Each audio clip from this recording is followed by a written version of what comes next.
Hey folks, welcome to the show, episode 115, round 11 review. It was a round where records were broken. The most games played by a player, folks. Scott Pendlebury, shout out to you, mate, for breaking the record. I was lucky enough, he went on his podcast live Sunday night. And yeah, shout out to his channel, folks. Go like and subscribe to it. Seemed like a nice lad. Well, lucky enough, he actually wrote back to one of the comments that the podcast wrote live off the channel, folks. So, yeah, he mentioned about the UFC. And I asked, do you and the lads watch UFC together? Do they all like the UFC? And, all the Collingwood lads get around each other and they chuck on the UFC. They all go to one of the lads' house, probably a different house each sort of time. There's a main event. And they all watch the UFC, so that's pretty cool. I'm a fan of all sports, really, personally. But yeah, UFC is one. I'm looking forward to UFC 6 out on the PS5, folks, coming up. So, but I've always been a fan of the UFC. I quite like it. So it was pretty cool to have Scott Pendlebury write back to one of the comments from the podcast, folks, live on his channel. So shout out to him. And what a record to be broken. Will it ever be beaten again? We'll get into that when we get to Collingwood's game against West Coast. But we're starting off. It's Hawthorn versus the Crows down at UTAS Stadium. I think it's Tasmania Stadium, I believe. I might be wrong. The scoreline, it's a fascinating one. 10 goals, 15 behinds, equaling 75 points for the Hawks. While the Crows, they kicked 9 goals, 12. So 12 behinds, 66 points. Hawks by 9 points down at Launceston. Let's talk about just the major goal kickers. We'll bring that up now. But yeah, the major goal kickers, Hardwick kicked 4. Watson 2, the rest single goal kickers for Crows or Karana, as it was the ending of Sir Douglas Nicol rounds for 2 weeks. Each team gets to play their home game and represent the Guernsey for the local Indigenous people of the area. So it gets to represent them. Archie, he kicked 2 goals. Rankin, they're all single goal kickers. So straight away there's an instant thing. Hardwick kicked 4, Watson 2, and MP, Hardwick, Watson, Weddle, Mackenzie were all in the best for Hawthorn. Waikara, which is the Adelaide Crows, Dawson, Malera, Berry, Worrell, Rankin were all the best. Rankin got injured with a right calf. Archie with a right thumb, Peatling face/head, but I think they're both okay. But yeah, Rankin's going to spend some time on the sideline with another soft tissue injury, which is not good for the lad. He has had a history of that. But Callum Archie returned to the ground after 8 weeks on the sideline. So he should be okay. As Nick Watson had a bit of a scare in the second quarter where he got hit pretty hard and hit his... I'd say it's more... his head was hit, but it was more of a bouncing off the turf. I'd say it was more neck and the back taking the brunt of the impact. When you land like that, I've done that before. Personally, not being hit that way, but when you land like that, I generally think it's a lot of your neck and your back that takes the brunt, and that's what the doctors determine it as. But yeah, the game was an interesting one as the Crows kicked the first goal just within 16 seconds. So it was just a quick running dash, type of game for the Crows to start with. Jordan Dawson, 10 disposals, a goal in the first term as he ended up finishing 28, 9 tackles for the game. So it been instrumental again as the captain's leading from the front. But I thought a lot of the other Crows midfielders didn't step up enough. I thought Barry's been in great form. I thought he didn't play good enough. I thought the speed on the inside for the Hawks is what hurt him. I thought Nash played a great game for the Hawks. Watson had 2 goals, 11 score involvements. So, yeah, he was slick. Slick Rick right there, folks. But, yeah, 5 minutes in the second term, the first of 5 consecutive majors for the quarter, and then 7 overall for the Hawks, folks. So, yeah, they just got going through that second quarter. As I mentioned, the Crows started off really well. Hawthorn's ball movement was really good. It was a cold night. It was, roughly under 5 degrees or so, and it was just getting cooler as the night went on. It was slippery, a bit dewy, muddy at certain points in the ground. Lachlan Andrew was going up against Ned Rees and Lloyd Meek, but they mixed it up a bit, throwing Mobiel Chol through the ruck just to get a bit of athletic jump out there. And what it did do is when Chol sort of had to run through there, it sort of had to make Lachlan McAndrew run and try to keep up with the lad. And that tired him out. You could tell once Ned Reeves and Lloyd Meek went back into the ruck, I thought they just... like having the 3 ruckmen like that, it just made McAndrew just work, and he's been a sole ruckman for the Crows for the year, really. Tobin Murray didn't really do too much, so they're struggling. And I noticed at that some stage of the game they played Phil Thorpe through the middle, not as a ruckman. I don't like him as a ruckman either. I think he should just be a forward, maybe have a run when he feels like he's not getting much of a touch, sort of like what Port would do with Dixon. But hey, at the same time, I thought, why are they playing him as a midfielder? That was just bizarre to me. I don't get any reasoning for that. But really, Josh Weddle's run and dash. He had 17 disposals, 7 intercepts. He touched the ball on the line, saving goals. That man, has he found his spot with Barras going down? I think so. Also, 17 Jarman MP, 12 intercepts, 781 metres gained. He used the ball well. That run off the halfback was great. Meanwhile, the other halfback for the Crows, Wayne Malera, career form, absolutely. He's probably almost all Australian the way he's playing, to be fair. And coming off a lot of injuries, shout out to Ingle Farm Products. So he's South Australian product from Ingle Farm. I've seen him down there watching them play because I've played against Ingle Farm in some senior footy. So, yeah, shout out to you, mate. And halfback finished with 32 disposals, 780 metres gained. So can't ask any more for the run and dash from the lad himself. So stat-wise, we'll just go... We always like putting the respect on the big man, folks. So we're going to start with the hit-outs because they don't get enough credit. Well, Ned Rees, 30. Lloyd Meek, 23. Lachlan McAndrew, 22. 5 for Thilthorpe, 2 for Toby Murray. And Mobiel Chol 2. So as you can tell, Chol didn't have much hit-outs. He only won 2. So, but from an aspect, the Hawks had 53 hit-outs to the Crows, 27 hit-outs. 29 hit-outs. So, big discrepancy. I thought, especially when you're going up in that midfield, you got Jordan Dawson. What did he finish with? He finished at 28. There's a few mixtures of players. Malera 32, Worrell 28, Laird 28, 28 for Dawson, 27 for Berry, Neil Bullen 26.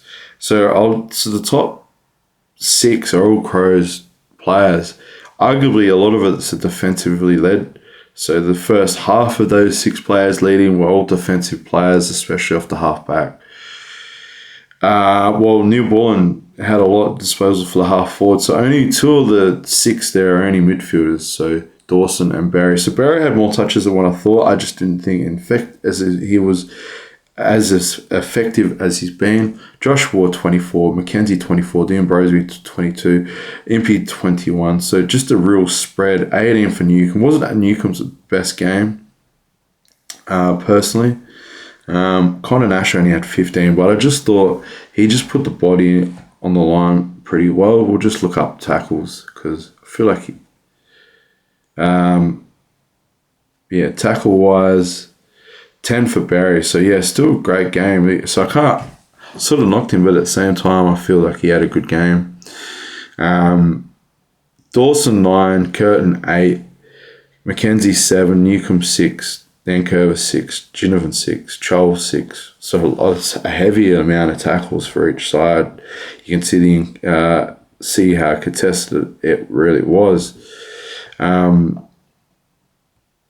But yeah, clearance-wise, Newcomb 10. So he might only had 18 disposals. 10 of those were clearances, folks.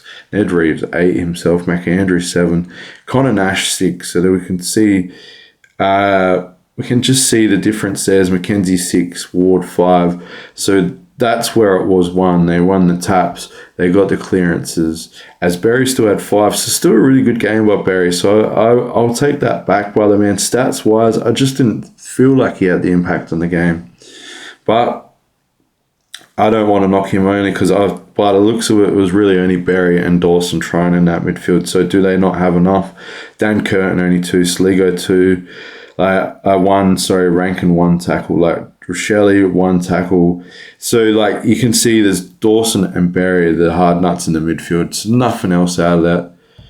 We're going to move on to the next game because that covers pretty good. Just loading up, folks.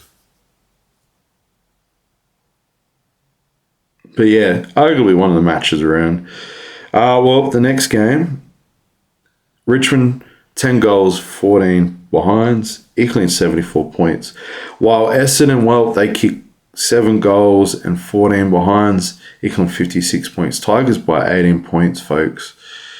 Absolute, a bit of a disappointment for the Bombers, and it has resulted in their coach losing their job. So Scott is out. Who comes in? We don't know. We're up to that point, folks. So, but yeah, look.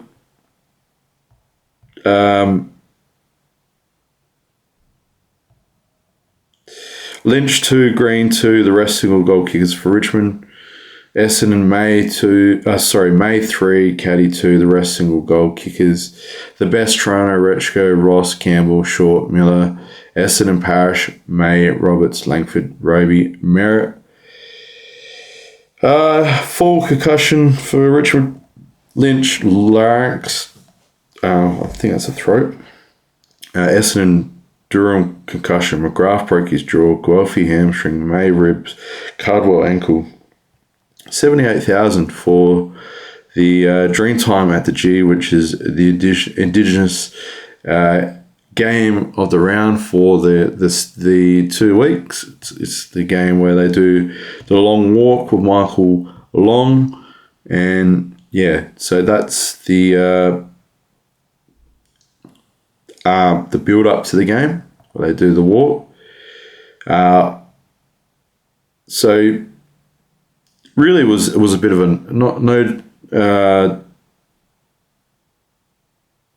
for the Essendon. Sorry, it was essentially more of one of their worst displays of the year. I know they were hit with injuries during the game, but essentially they're playing a VFL side, as in Richmond. But they were just dominated. I thought Essendon had struggled with the ball movement. They also struggled because the Tigers had clearance dominance throughout the match. And look, we know we've talked about Essendon not having a ruckman. They've got they had in the ruck they had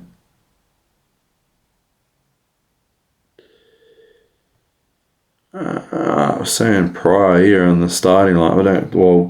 Bryn was in, but I'm not sure if he hasn't been playing. So, they've had Peter Wright, rucking, Bryn coming back off injury. Look,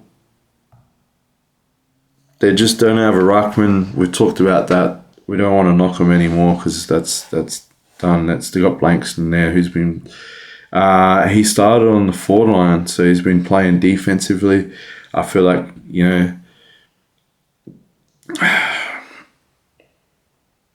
what can you say about this team more than what people are saying? Parrish doesn't do enough. Dersma doesn't do enough. McKay as a key defender doesn't do enough. Redmond, he's trying. Archie Roberts is trying. Gresham, he's not good enough. Failed trade.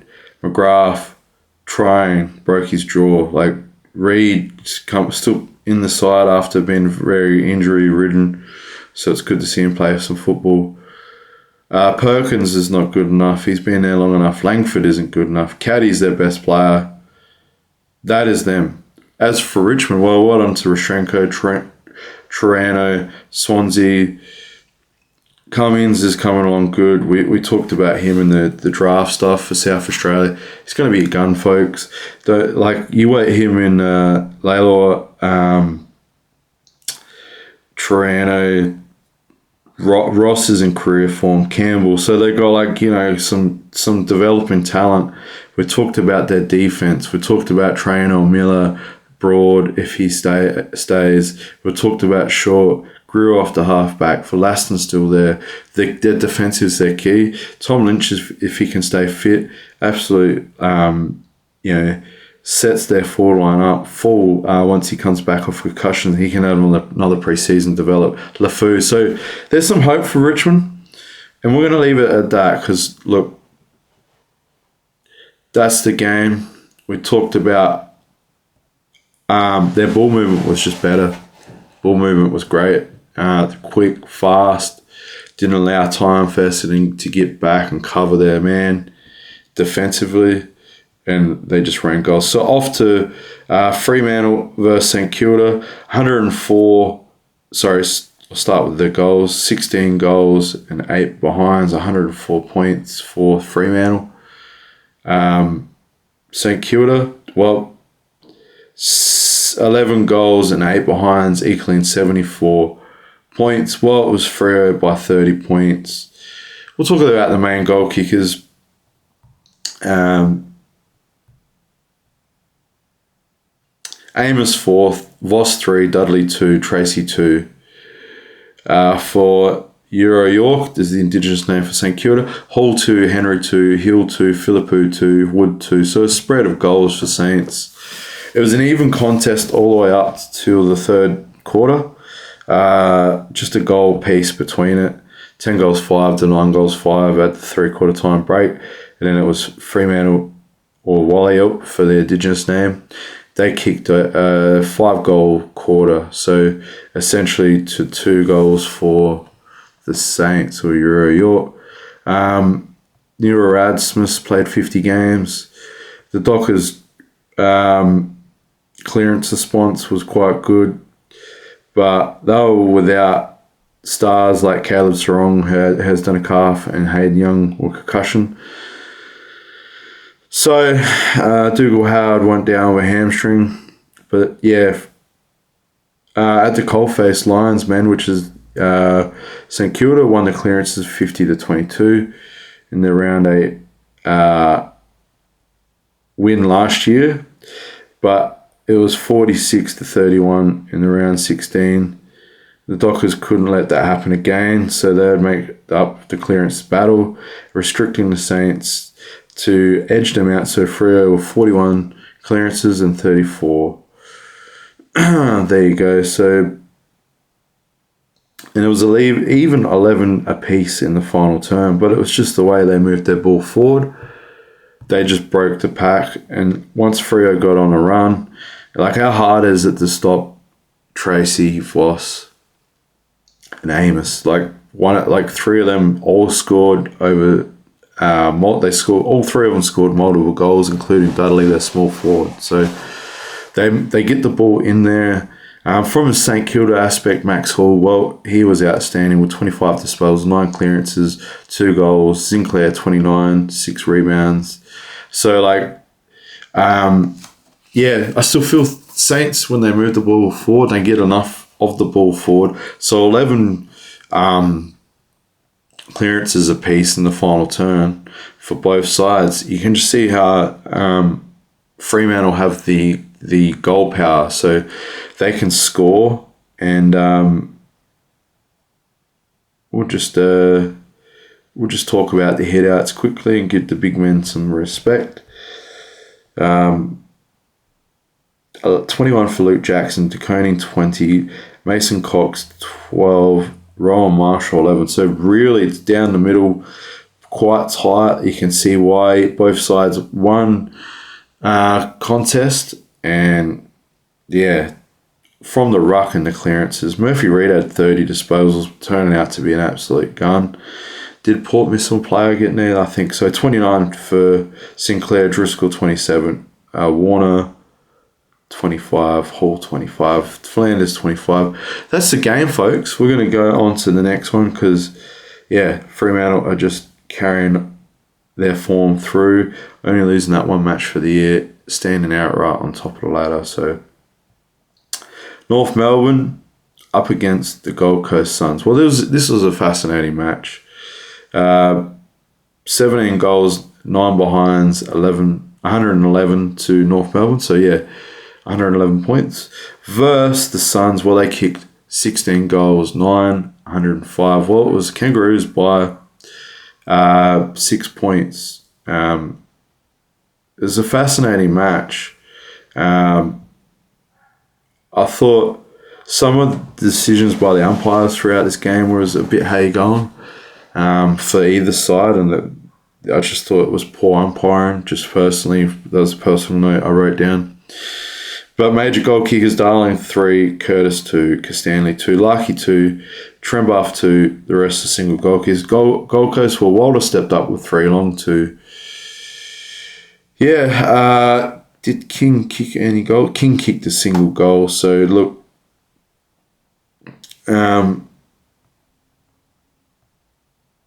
yeah, you can see when I feel like the Suns' biggest problem is they do need King to kick more than just the one goal.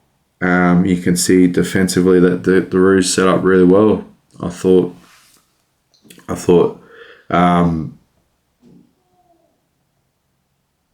With their lineup, they've got Griffin Lowe, Comben, and Dawson when he runs through there. Cherry and the ruck swapping with Dawson at times. Larkey up forward, played good. I thought the Suns, Petrarca played good, but was quiet in patches. Noble was very quiet. Their running dash off the half back or the wing was quiet. Rioli was quiet. Bailey Humphries didn't play as normally as they do. They lose quite a few games after they've come from the top end. There's a stat that they lose X amount of games. So, but yeah, it was one of the Roos' biggest comebacks. Or second biggest comeback in history, actually. In the whole AFL, they were down for 43 points during the second quarter, and they were relentless as they kicked the last of the 6 of the last 7 goals to secure a win. It was arguably Clarko's best win for them. Free kick in the last bit got them the goal, and Zaha found the ball deep as Oscar Adams gave away a free kick. So, yeah, they won. Massive effort for the sides. So, shout out to them. So, we're going to move on to the next game because we're just going to get through them quite quick. And the next sort of week or two, we're going to cover them in a lot more in depth. So the Geelong Cats up against Sydney. 15 goals, 17 behinds for Geelong, equaling 107 points. Well, the Swans 12 goals and 8 behinds, 80 points. Cats by 27. I thought this match, to be fair, we'll just talk about the goal kickers quickly. Cameron 3, Henry 2, Close 2, rest single goal kickers. Amadi 4, McDonald 2, Kernell 2.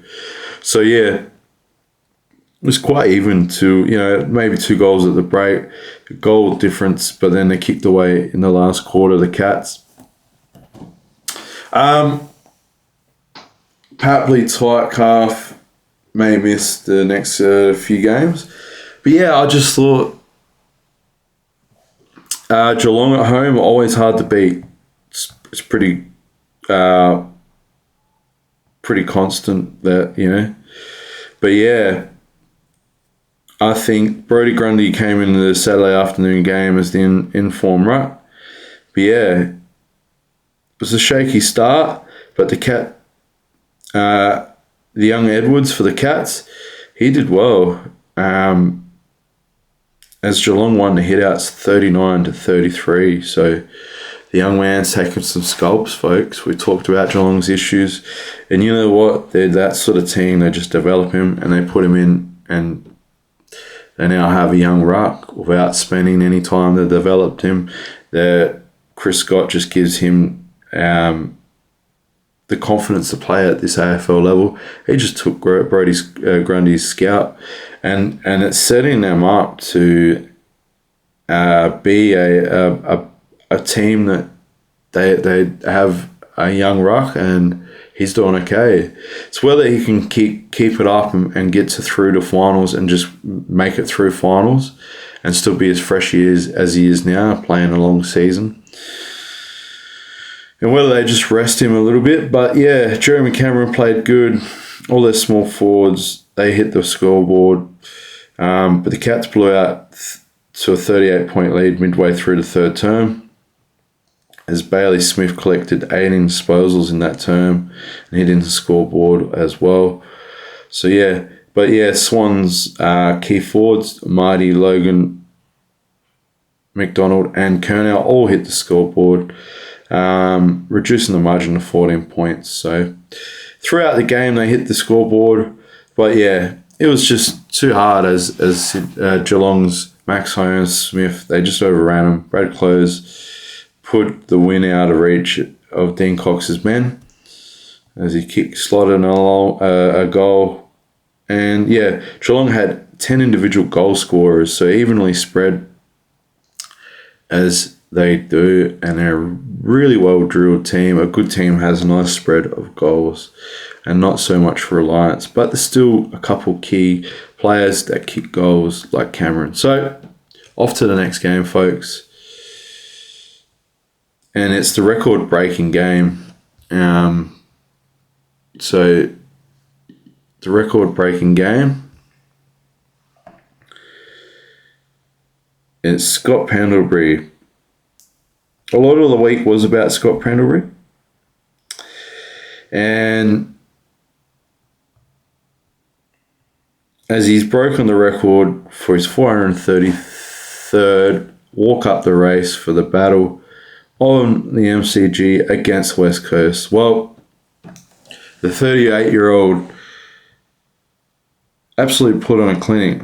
It was a bit of a tough tussle between the young and the old as he ran straight through Harley Reid at certain points of the game, vice versa. And it was an interesting game. We'll talk about the goal kickers quickly. Elliott 3, Dacos 3, Steele 2, McStay 2, Yo 3, Shanahan 2, Champion 2. So yeah, we still need some more out of Cooper Duff Tyler and that sort of the spot there. As it was a pretty injury-ridden game for the Collingwood Magpies. More hamstring.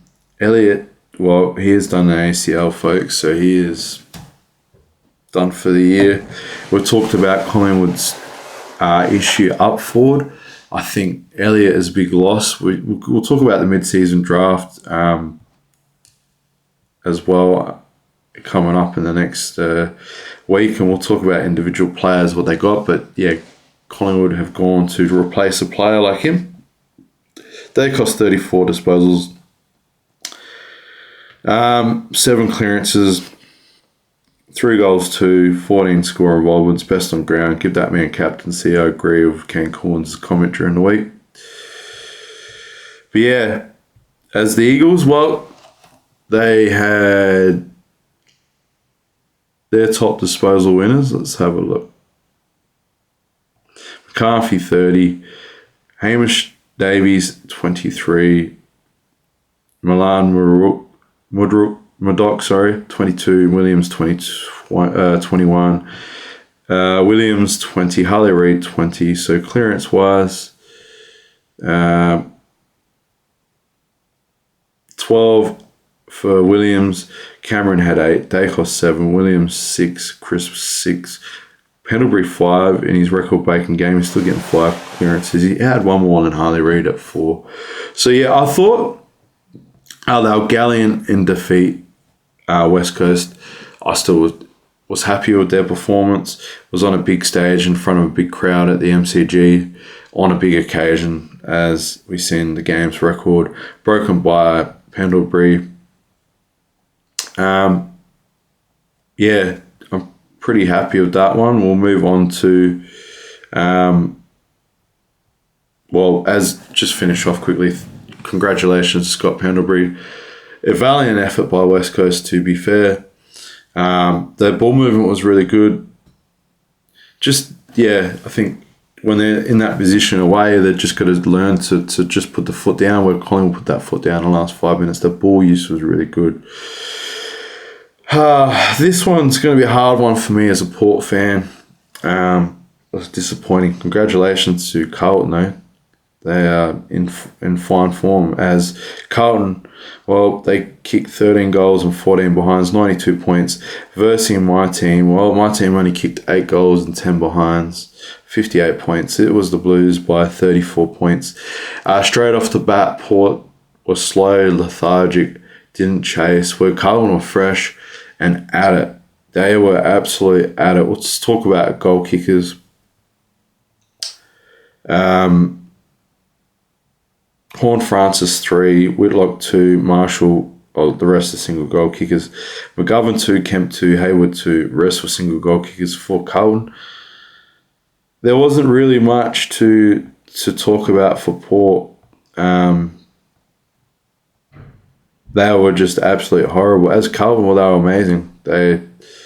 Let's just talk about some disposals, because the ball use Carlton were just direct through the middle, running off the half back, having their half forwards run hard. Their lineup they had a bit of structure along with McKay. I thought their ruck was good. As Horne-Francis 32 disposal, 3 goals. Like, hold your head high, mate, because he's the only one that rocked up on the day. Cripps 32, Walsh 28, Butters 28, Smith 27, Hewitt 26. Florent 26, so just too many Carlton players getting their hands in the football. Richards 23. Outside of that, there was no one. Hit out wise, let's see what's happened there. Sweet 27, Pitnat 21, McKay 4, Whitlock 3. So even through the ruck, so Sweet can hold his head high. Clearances, though, this will be what tells the game. Horne-Francis still at 8, Cripps 8. Drew 6. So Port won the clearance battle in a way. 5 for Richards. 4. It was even. It was arguably even, but yeah, just the speed and how crisp Carlton were and how lethargic Port were. Their ball movement was slow. Kick, slow, chip, turn the ball over through that half back, and then Carlton were just running through and slotting goals. And then when Port get aggressive and move the ball through the midfield, there's just no key structure, key forward that they can kick to. It is frustrating. But we're going to move on to the next game. Next game, absolute thrashing for Brisbane, the reigning premiers. Well, they did no good, because it was 26 goals and 10 behinds, equaling 166 points for GWS. Versus the Lions, they kicked 13 goals and 10 behinds, 88 points. It was GWS, by 78 points. Absolute bath. So, goal kickers, Green 5, Stringer 5, Cadman 3, Gworski 3, Daniels 2, Riccardi 2, Gothard 2, Brown 2. Just 2, 2, 3, 5, 5 here, everywhere. Green, absolute clinic. Rayner 3, Loneman 3, Cameron 2, McKenna 2. The rest single goal kickers. Only 8,000 at GWS's home ground, so not a real big crowd. And it was a blitz. It was an absolute third quarter blitz as GWS broke the record. Not the record broken, it was a record breaking round, this one. They kicked the most goals in a third quarter, so just looking up the exact number.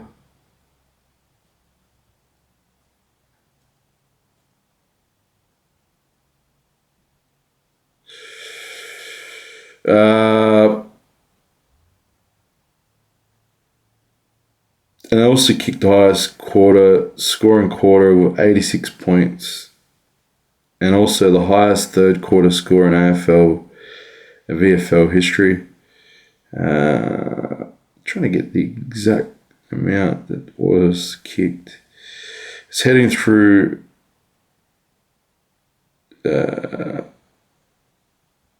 sorry folks, just trying to get the exact but yeah, they completely dominated the field with a massive 75 inside 50s compared to 49.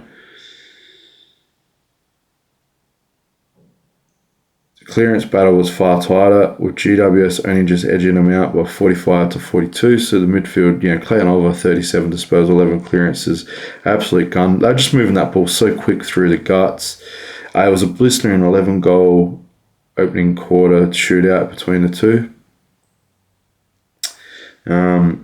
Trying to get to the exact number.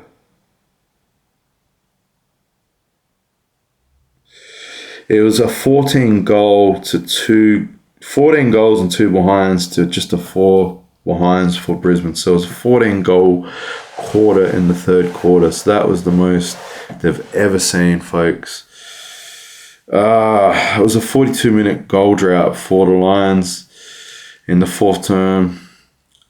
42-minute goal drought was finally ended by Logan Morris as Camarena slotted one, so it's just got ugly. Just their ball use was just amazing, and it was just blistering speed. It was literally goal after goal. I sit there, and I was watching it, and within a blink of an eye, I went and got something to eat as I was watching the game, and they piled, I think it was something like 5 goals by the time I actually made my food and sat down to eat it. So as I was watching it, it's just another one, and the game just blew out. As we said, it was a tight contest for most of the first bit. It was a bit of a shootout. It was a good game of footy to watch, besides if both teams kicked the even amount of goals in the third, but it was absolutely record-breaking. So where to for Brisbane after that loss? There's just no team that's absolutely dominant besides Fremantle at the moment. And we'll round out the last match of the round, folks. And it was a cracker. It was the Bulldogs versus Melbourne. Well, the Bulldogs 14 goals and 9 behinds, 93 points. Versus Melbourne, 13 goals and 12 behinds. It was Bulldogs by 3. We'll just talk about their goal kickers.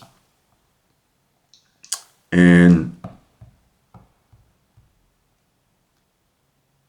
Richards 3 for Western Bulldogs, 2 for West, Norton 2, Jones 2, Bontempelli 2. Nice spread there. For Narm, which is Indigenous name for Melbourne, 2 for Sharp, Langford 2. The rest single goal kickers. 29,000 seen a great game of football. It was just it was played at a pretty frantic pace, I thought. I thought both teams was a very evenly matched up across the board, as the scoreline would indicate.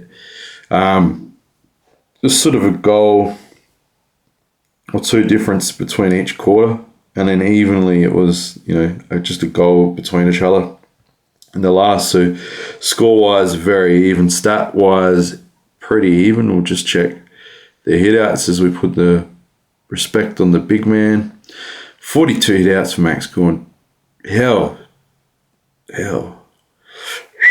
Lob 24, as there's no English, so Heath 8, Croft 1. So, yeah, it's, as you can see, even with the 42 outs, it just didn't come to fruition. Ed Richards was great. He had 10 clearances a couple of goals. He was great. Cade Chandler is taking his game to the next level. 9 goals, South Australian fella, along with Sparrow, another South Australian.